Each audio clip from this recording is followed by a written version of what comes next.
This channel does not promote any violent, harmful, or illegal activities. All content provided by this channel is meant for an educational purpose only. আমরা যেটা দেখাবো বাংলাদেশি মুসলিম অবৈধ অনুপ্রবেশকারী তাদের পলায়ন লাস্টে দেখবেন স্বরূপনগরের হাকিমপুর থেকে আপনার হাওড়া স্টেশনে রামরাজাতলা স্টেশনে রেলে উঠছে, তারপরে জয়নগরে আমরা ক্যানেল বরাবর 3 কিলোমিটার স্ট্রেচে কিভাবে এরা ভারতীয় নয়, কিভাবে আপনাদের জমি নিচ্ছে, রেশন নিচ্ছে, এটাও এখানে দেখাবো এবং পলায়নটাও দেখাবো। আর এখানে থাকতেন কোথায়? এখানে থাকতাম শাসিনপুর। ও, তা আপনাদের সঙ্গে কি সাবিনাবু থাকতো এখানে? বাংলাদেশের সাবিনাবু নাকি থাকতো না? New town. আচ্ছা আচ্ছা, ঠিক আছে। কাকা আপনারা এখানে থাকতেন কোথায়? এক মিনিট।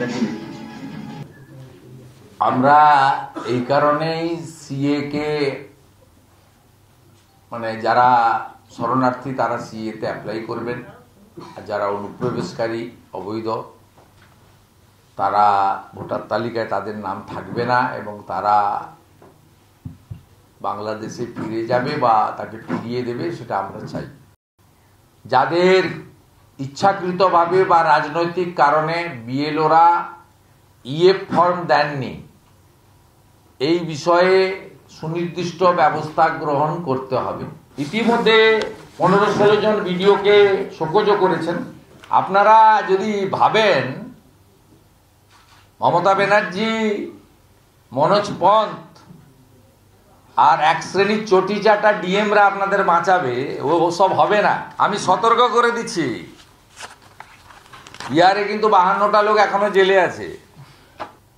এর বাইরে বিএলওরা যাদের ফর্ম দেননি তাদের জন্য আমি আশা করব আগামী 48 ঘন্টার মধ্যে আমাদের দাবি অনুরোধ মেনে ইলেকশন কমিশন একটা ডেডিকেটেড ব্যবস্থা করবেন